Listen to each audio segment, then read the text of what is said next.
Okay, let's go for the little cottages.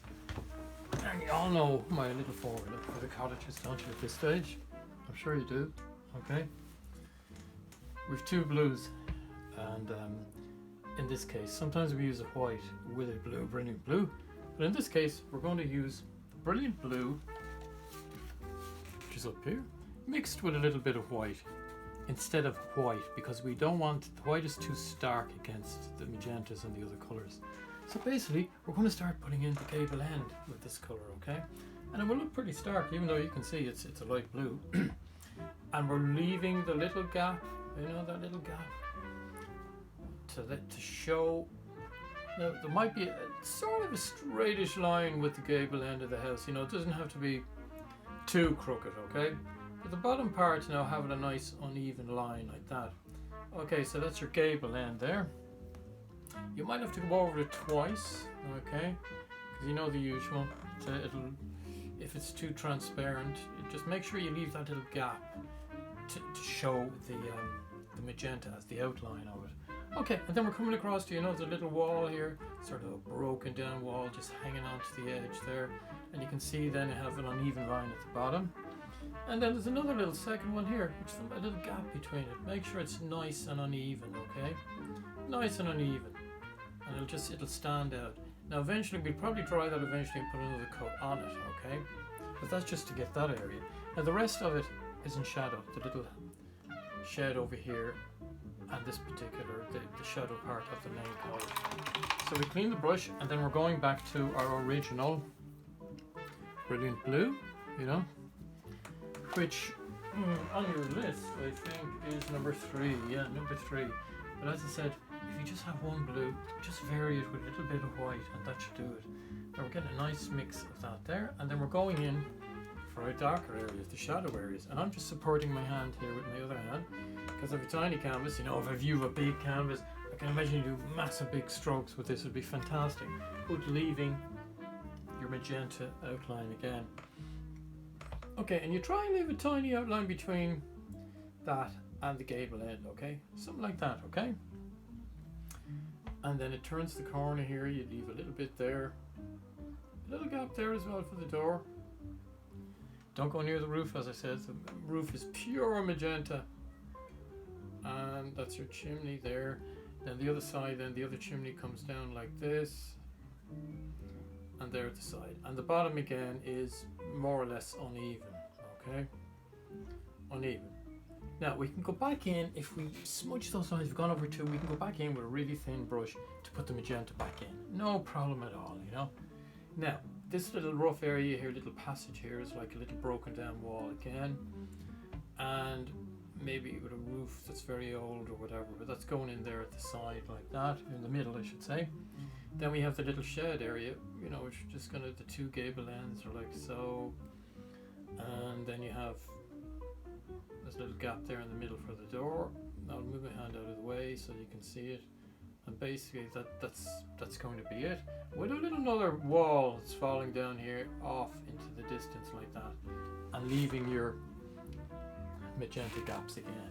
Okay, now what happens is we'll go back over that. I'll dry it, go back over it. I won't do it now for you because it's too boring to do that just into the dryer.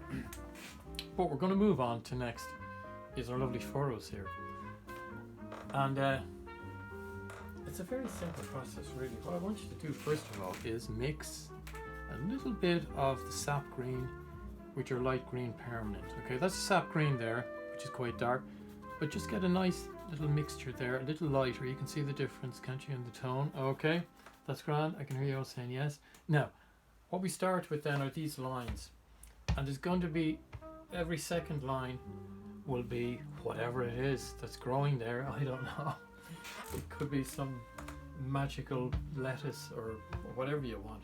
But you start off like so. I'm just going to start off with this center one here. Start off with 1 brush stroke, 2 brush strokes, 3 brush strokes, 4. Keep going out like this as you move towards the foreground. Can you see? To get that sense of perspective. Then you start on the next one. Just the line area, and you do it again.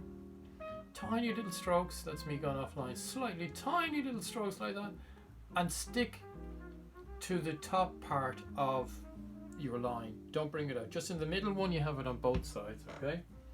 Then the same here again, another little stroke coming across like that. Lovely, make it nice and even, and then getting larger as you come towards the edge there, okay? Can you see the way it's building up? Then a little tiny stroke again at the beginning, tiny strokes, then getting larger as you come towards the edge. And you'll find your lines, you might adjust them as you do this, okay? Same idea here, tiny stroke, getting larger as you're coming towards the foreground. Larger again, and it's getting that sense of, oh wow, look at me, I'm really up close now. Then I'm off in the distance, look, whoa, you can hardly see me. Now look, I'm in the middle distance, getting a bit bigger, whoa, look at me now. And I'm going right up on top of this line now. You see, I'm disregarding the other lines that I put in, because it's only when you put the paint on, you see that these things are, that's why you can never trust drawing in that sense. It's the paint, finishing paint that makes it, you know. And then these lines go in there like that. Now with this as well, it's going to be, it's going to need, a second coat again, because it's transparent by nature. Then here we go on the other side of the middle line of whatever you're growing, up like that. Whoa, look at that, getting closer and closer. You know, you can bring it up as if it's uneven here as well. It doesn't have to stick to the straightness of the edge there. But can you see the idea of the perspective? Yeah, okay, coming across here, like so again, and on top of your line. Stay on top of the line. Don't try and do it the way you did it, the way you straddled both that line in the middle, because that's your center line. Okay, coming up there like that, there, and then little ones again, little strokes, baby strokes. Oh, they're growing up, look.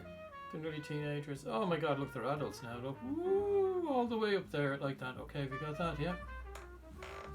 Now, one or two left. We're getting closer in here to get this fantastic. This just makes it, you know. It gives it that one. It just shows it, you know. You're working on a flat surface, but what does it look like now?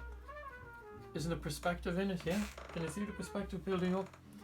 Tiny little stroke again, little babies, you know, they're beginning to walk, you know, going to school. Whoa, college. Oh my god, look, they have a job. Fantastic. Now there you go, look. Start again with this one, getting closer in there, bringing it out like that. Oh yeah, look at that. I'm getting really close. Okay, and then just a little line out there like that, maybe just to finish it off. Okay. Now, can you see that? Grand. Now, what we're going to have to do is, I'm afraid, we're going to have to dry this, because we can't, in order to get in, we don't want the middle color to mix with that. So in order to dry it, we're going to have to turn off. But we'll be back again shortly. Okay, thank you.